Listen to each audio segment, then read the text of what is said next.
Hi everyone, in this video we're going to go through the MAV exam number 2.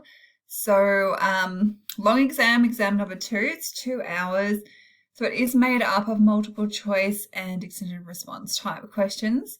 So you do have 20 multiple choice questions worth 1 mark each, so 20 marks in total.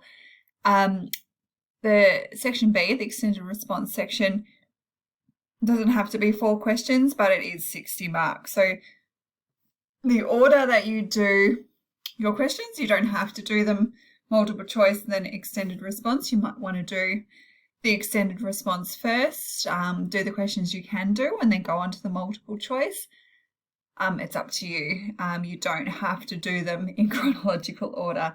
I would strongly encourage you, though, that during your reading time, that you look at questions you know, you can answer. You can look at your bound reference. You're not allowed to look at you're not allowed to use your calculator, and you're not allowed to write, obviously.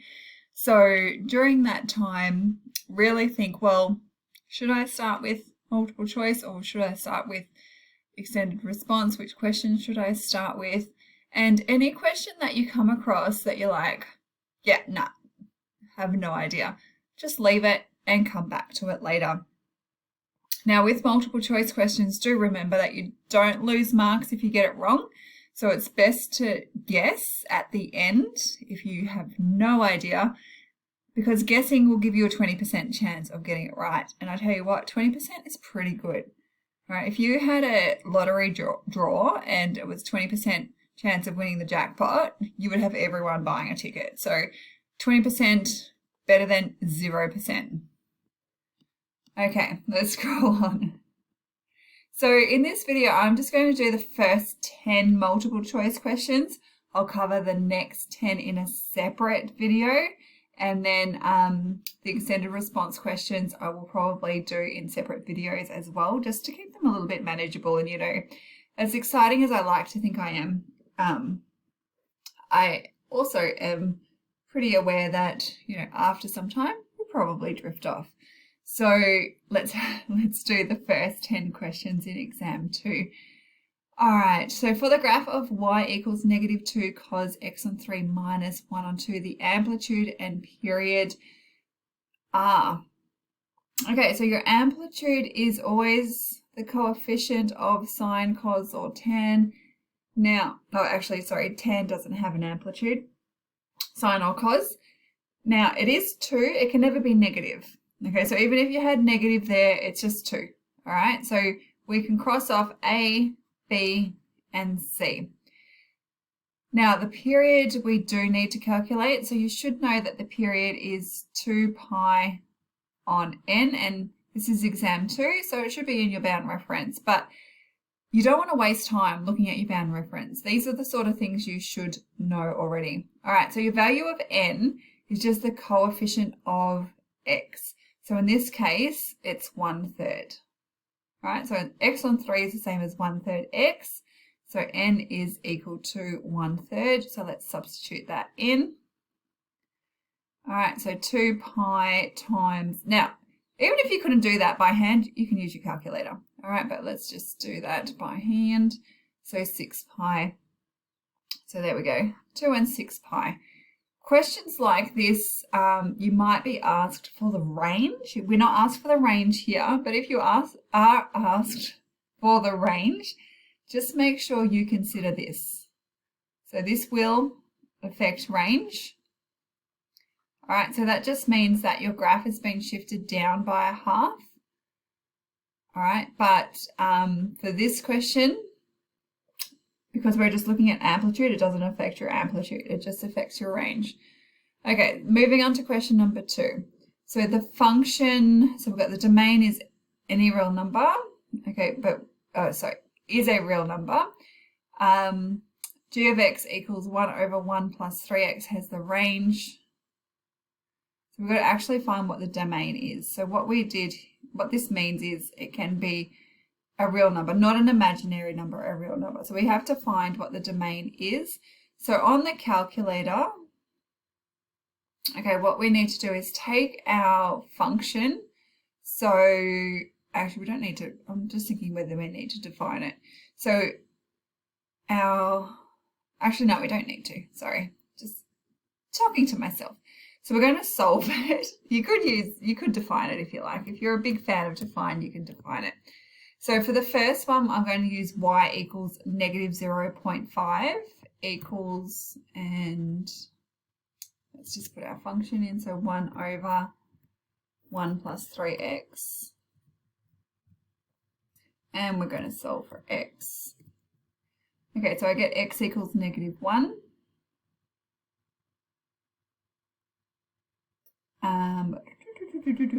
Calculator. All right, and then the next one, so I'm just going to use the same function. So let's scroll down, and I'm going to let it equal 0.2. I get negative 2.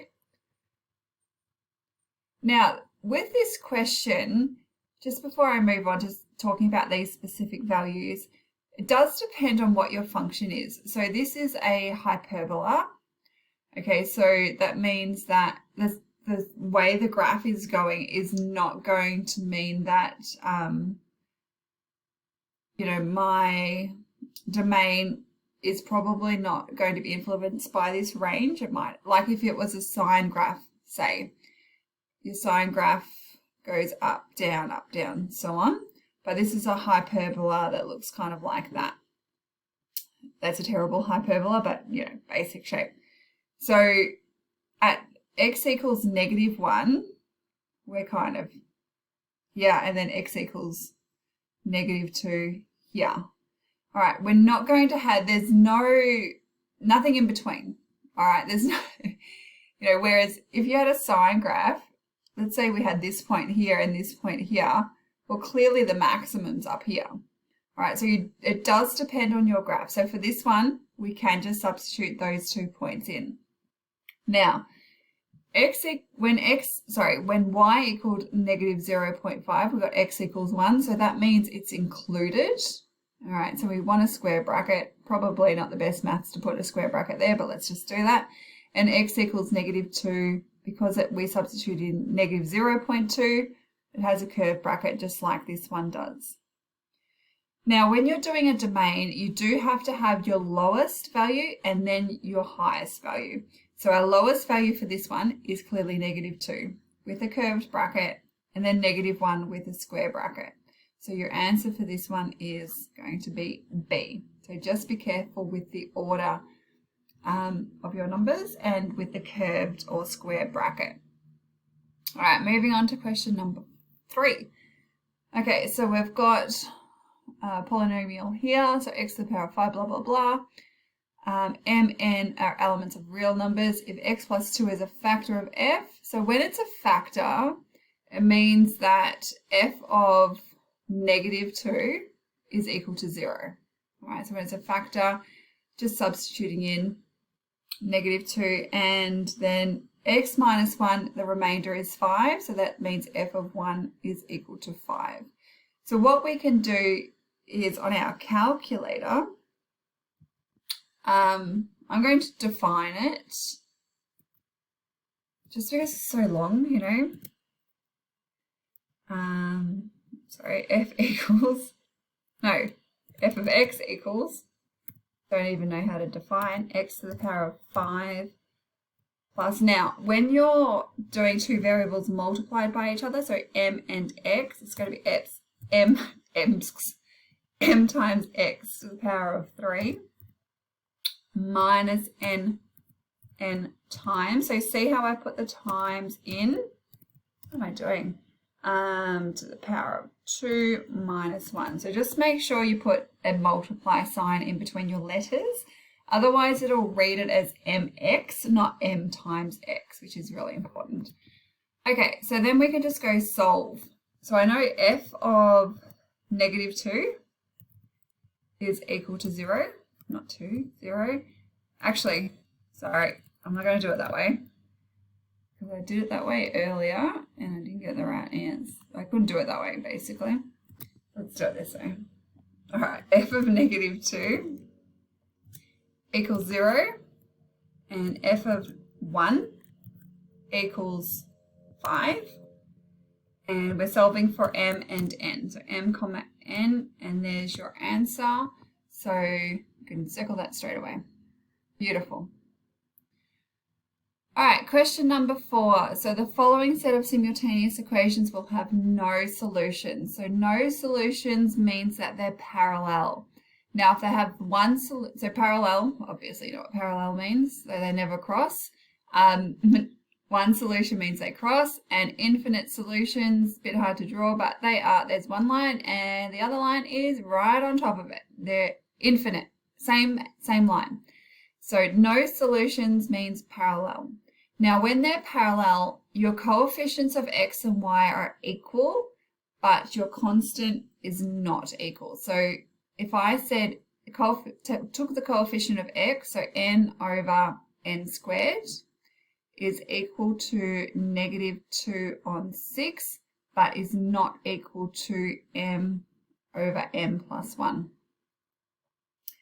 Now, if it was infinite, then your inequality sign would be an equal sign. If it was one solution, it would be anything but this scenario, okay? So let's go and do this. So n over, let me just undo that.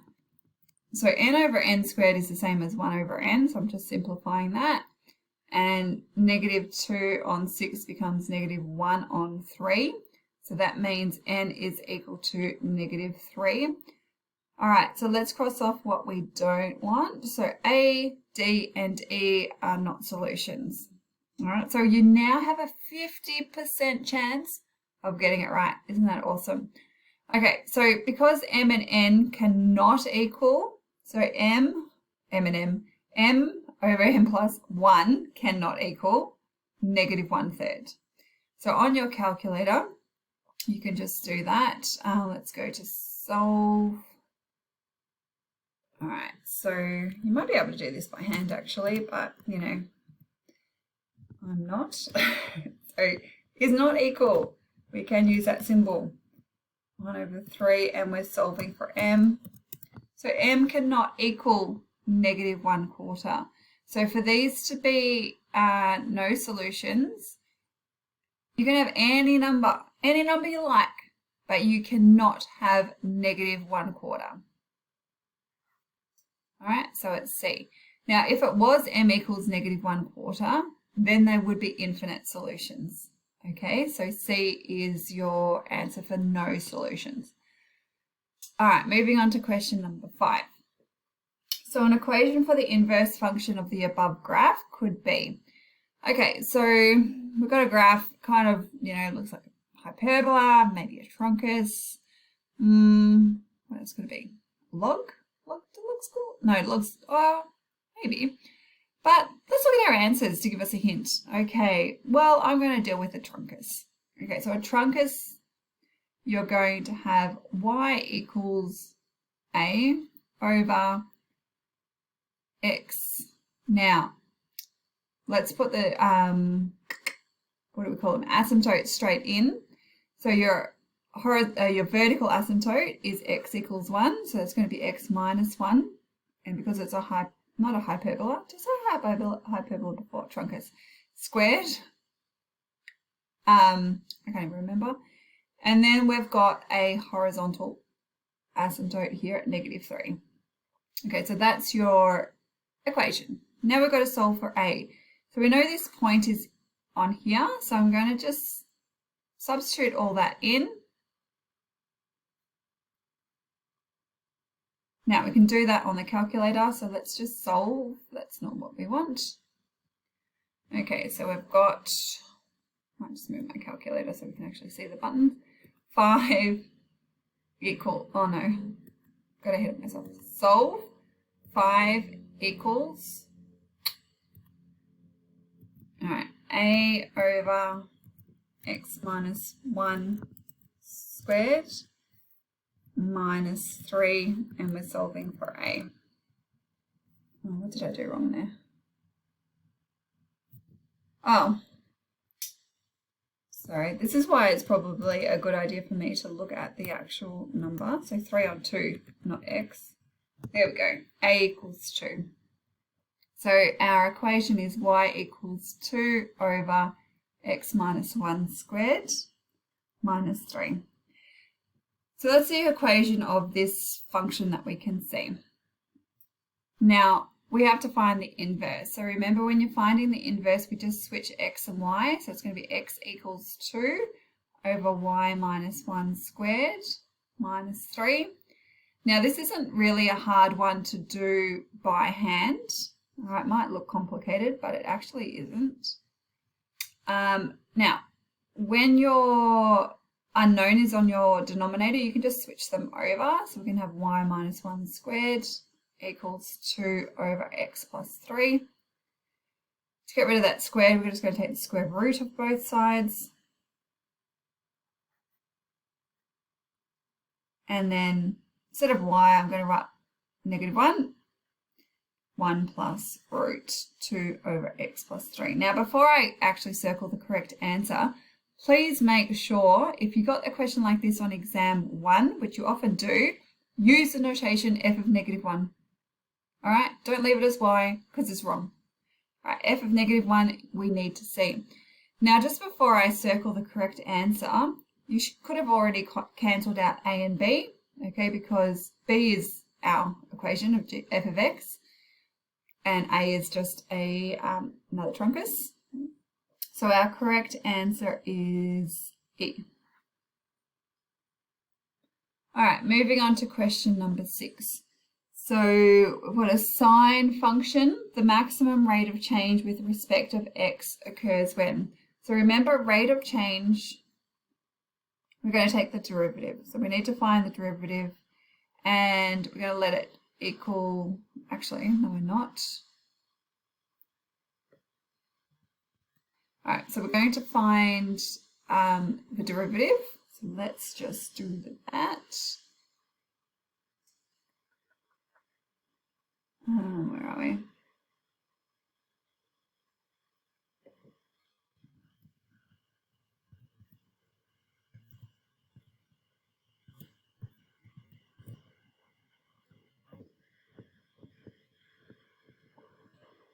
Let's make sure before you press enter that everything's entered correctly. So negative 6 cos 3x. Now what we have here is our gradient function. So we're finding the maximum of this gradient function, not the maximum of our function. So if it's asking for the maximum rate of change or the maximum gradient, you then have to find the derivative of your derivative, okay, which we call the second derivative. Or you can graph it and look at the graph to see where the maximum is, or you can just do max on your calculator. So I think the last one is probably the easiest. So what I'm going to do is just copy that and go to, you might not be able to see it, calculation.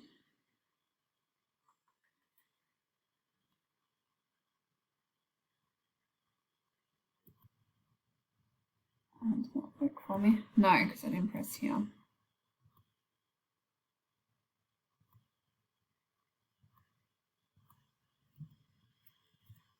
All right, so we're going between negative pi on 3 pi.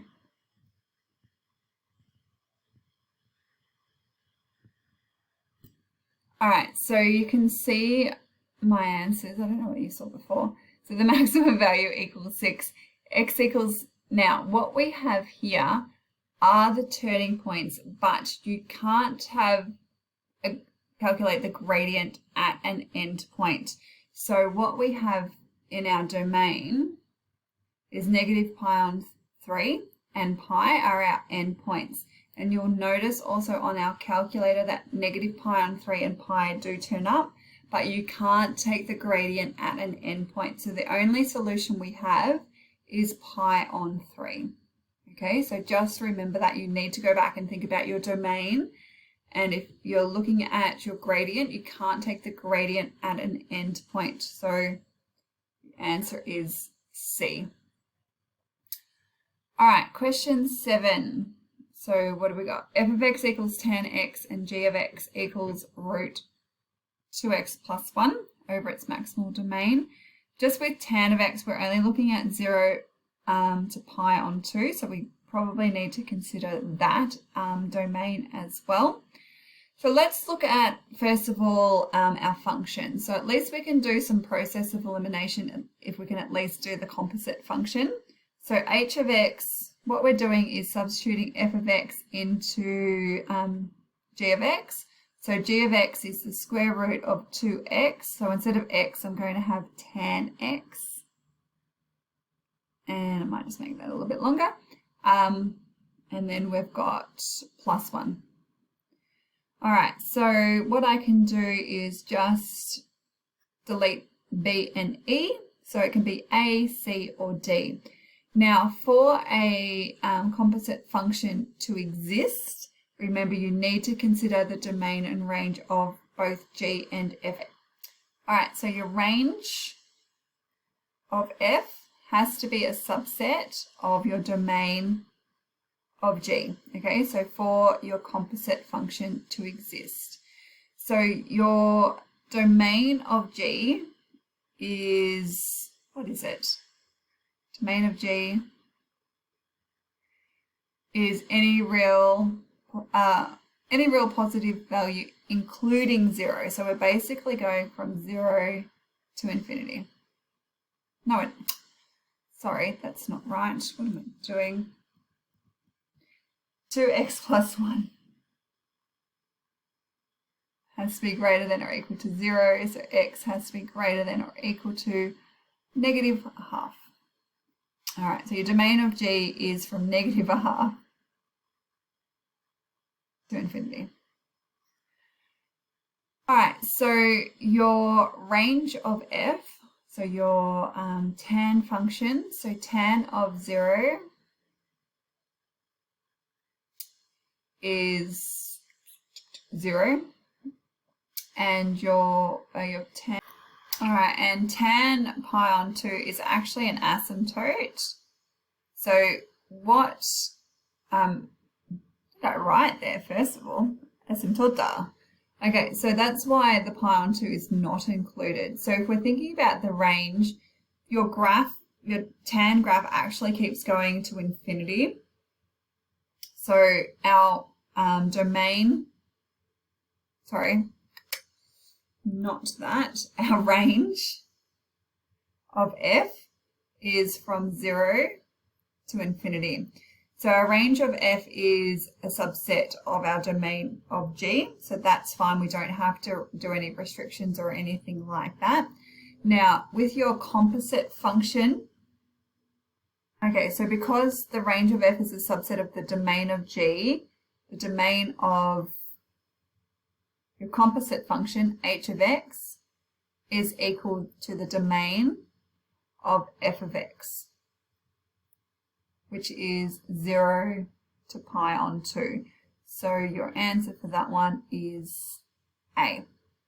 All right, so a bit tricky with the domain, I guess, with composite functions, but you do need to check that the range is a sub of f, the one that you're substituting in, is a subset of the domain of g. And if that is true, then your domain of your composite function is equal to the domain of your function that you're substituting in, which is 0 pi on 2.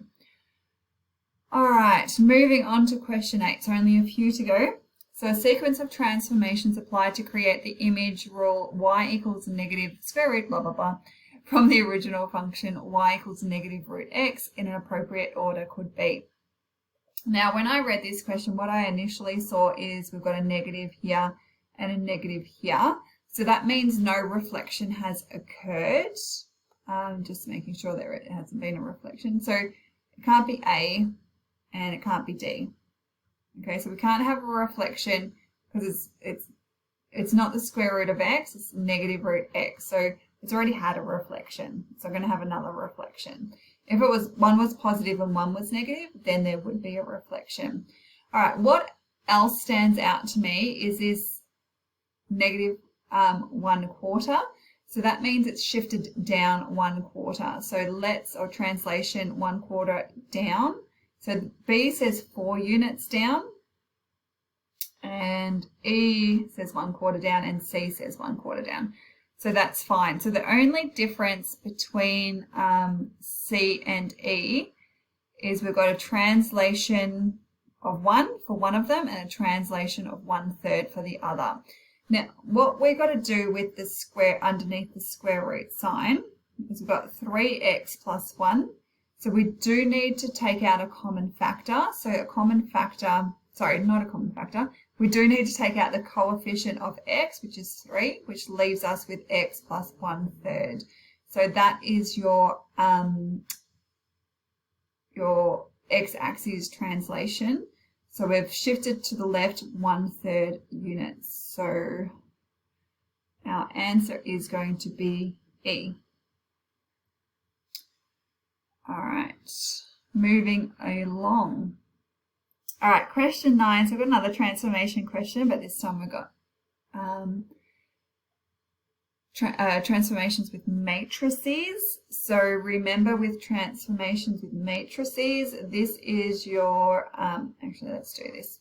So this is your X translation.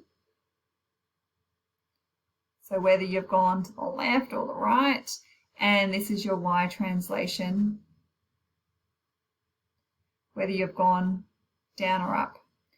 Okay, so what we've got here is the negative, and we've got also a 3. So what we've got is dilation, 2 dilations. So dilation in, so this is our X, so it's going to be a Y axis. Am I spelling axis right? No, I'm not. And this is a dilation in X axis, and the negative means it's been a reflection in the x-axis.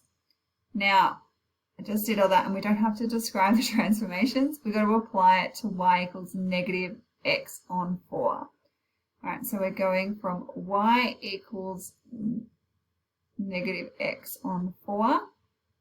Now, if we're looking at what's happening to x and y, what we do is we multiply the matrix. So we're going, so our new image x dash is going to become 3 times x plus 1. And our y is going to be negative 2 plus 0. So it's just negative 2. And then we just rearrange our equation to get x on its own. So what are we going to have? 3x equals 1 minus x dash.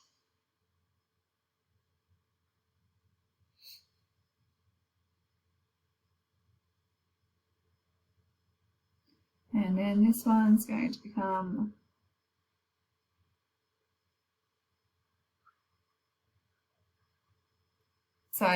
I did just realize that should be a plus. Okay, so what we need to do now is substitute those values into our equations. We've got y, which is negative y on 2. So instead of having y, we've got negative y on 2 is equal to negative x to the power of 4. Now, I might not use the second one because I was just thinking I don't need to do any transformations. So we've got 1 plus x, or x plus 1 if you want, to the power of 4. And then we just need to get y on its own. So I'm going to multiply both sides by negative 2. So it becomes 1 plus x on 3 to the power of 4. All right, so where is that one? All right, now I just made a mistake. So let me just, sorry, instead of editing the video, I'm just going to go back to show you where I made the mistake. And I can't actually erase it, so sorry about that. Okay,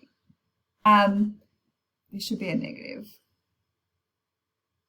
So when I'm substituting them in, I'm substituting in this for x and this for y. So negative y on 2 is equal to negative, then x, so I'm going to do x minus 1 on 3 to the power of 4.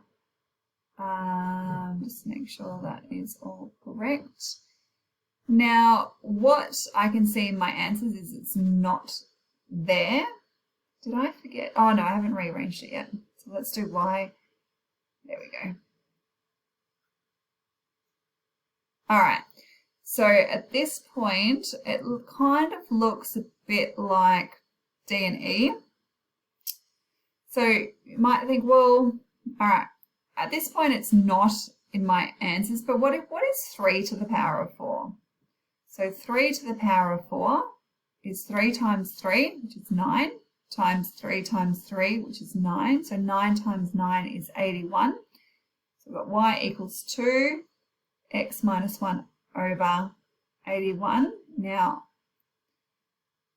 it's only this part that's to the power of 4. That's my bad. I shouldn't have done those big brackets. So our answer is going to be D. Okay, so if you can kind of see that, it's poorly written, but it's the same as D. All right, now moving along to question 10, and then we're done for this video. Can't see it too well. So the area enclosed by the two graphs shown above with equations f of x and g of x and their line x equals 0 can be found by evaluating. So we're not doing anything on the calculator. You just need to identify which one is on top and which one's on bottom. So we've basically got two exponential graphs and the g of x has been shifted up 4. So this is going to be g of x here. As you can see, it's been shifted up. And this is going to be f of x. Now remember, when you're finding the area, we do need to do the top minus the bottom. Now I noticed on something you guys did that you did split it up. If it went below the x-axis, you don't need to split it up, okay? All right, so x equals 0.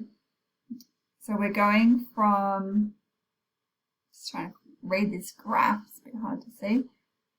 We're going from here, and we need their intersection point, so we'll do that in a second.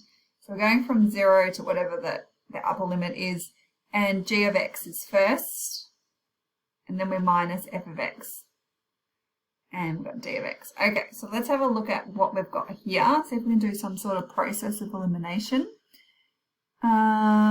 Now, definitely not C, we don't have, and it's not going to be E, we're not going from -1.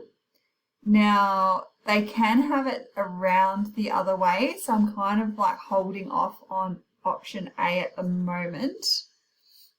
All right, let's do their point of intersection. Now, if we were doing this by hand, you just let e to the power of 2x equal 3ex plus 4. Let's just do it on the calculator though, because it's the last question, you know. Getting a bit tired. So solve, where is e?